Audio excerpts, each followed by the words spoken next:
कि बम बम बोल रहा है काशी। एक बार सभी मिलके जयकारा लगाएंगे। बोल दे काशी विश्वनाथ की, सच्चे दरबार की। क्या बात है।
और जो जो फोन का मतलब वीडियो ऑन किए हैं वो थोड़ी देर को पॉकेट में रख दे फोन को थोड़ी देर के लिए, उसके बाद बनाते रहिएगा।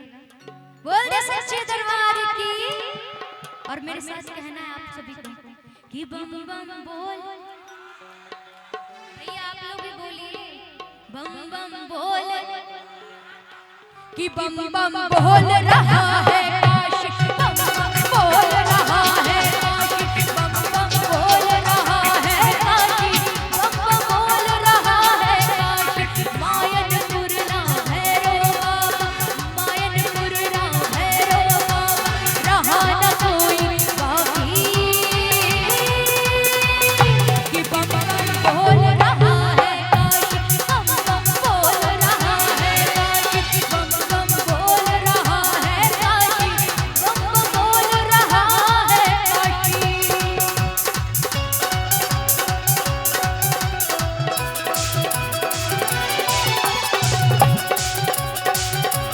जय हो।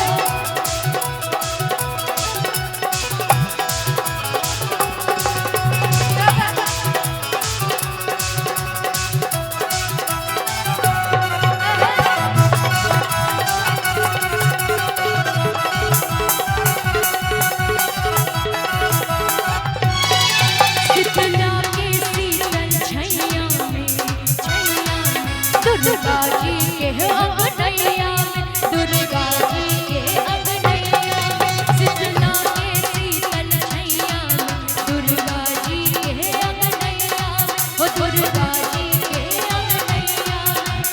बम भोला के मस्त मरैया हो, बम भोला के मस्त मरैया, मस्त है नगर बासी। बोल दे सच्चे दरबार की। कि बम बम बम बम बम बम बम बम। एक अच्छा कौन कौन महाकाल के दीवाने एक बार हाथ को उठा के जरा दिखाएंगे। बस इतनी 1 2 3 4 5 6। और कोई महाकाल के दीवाने नहीं भैया, बैठने आए हैं, बाबा को मनाने नहीं आए हैं। तो एक बार हाथ को उठाइए। समझ में आपको देखिए 365 दिन हाथ नहीं उठाना पड़ेगा। अभी के लिए बोल रहे हैं तो थोड़ा झूम लीजिए, क्योंकि फिर मैं आऊंगी नहीं बोलने आपको। कि बम बम, कि बम बम बम बम बम बोल रहा है काशी, बम बम बोल रहा है काशी, बम बम बोल रहा है काशी, बम बम बोल रहा है काशी।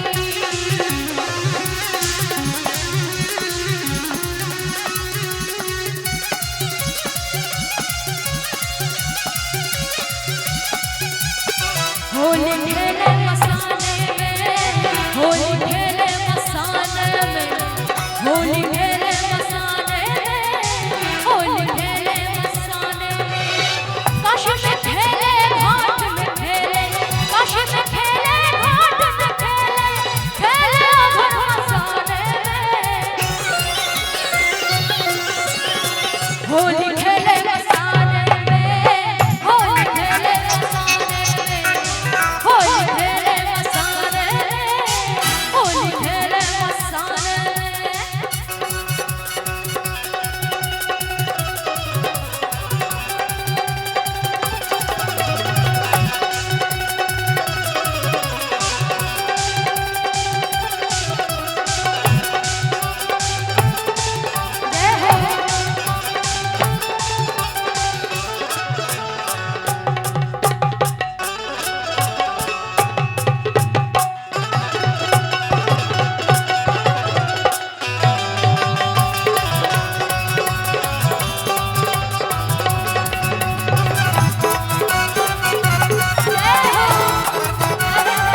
उसका क्या बिगाड़े, जो भक्त हो सबसे बड़े।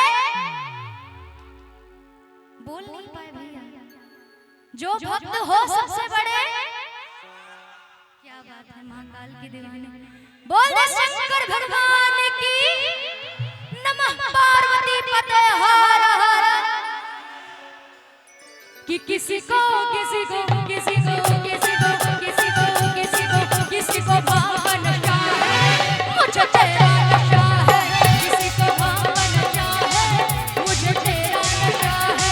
भोले शंकर बोलो, हनुमान को भी न डोलो। भोले शंकर बोलो, हनुमान को भी न डोलो। रस रस में तू जो बसा है, बसा है, बसा है। किसी को किसी को किसी को किसी को किसी को किसी को किसी को भाव नशा है, मुझे तेरा नशा है। किसी को भाव नशा है, मुझे तेरा नशा है।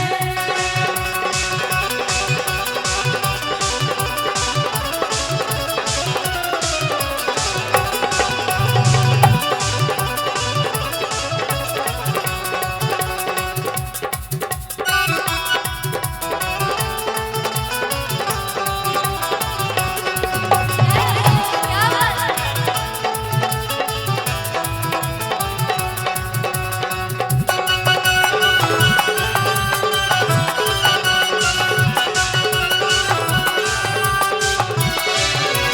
और एक बड़ा प्यारा सा भजन याद आ रहा है सर मुझे, कि कांवर लेके चल बाबा के दुआर। कांवर लेके चल बाबा के दुआर।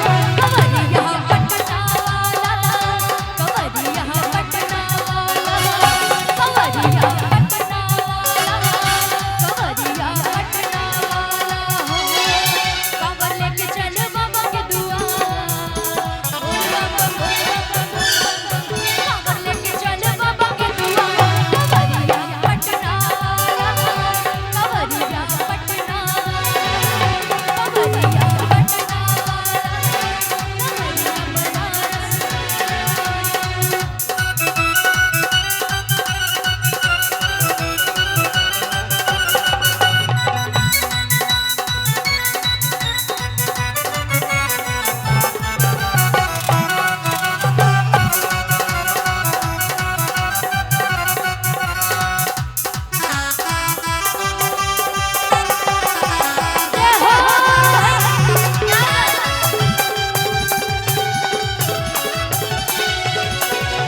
और सब दूर दूर से आवेला, हो भोला के दर्शन पावेला।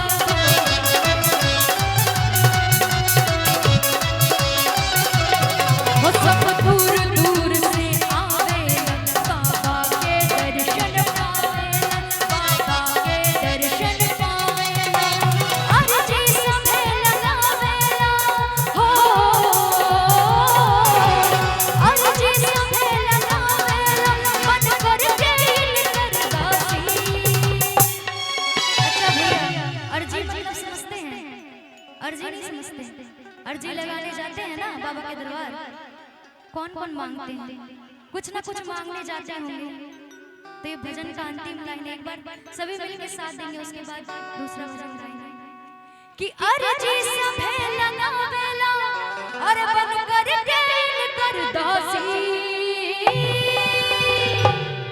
कि बम बम, कि बम बम बोल।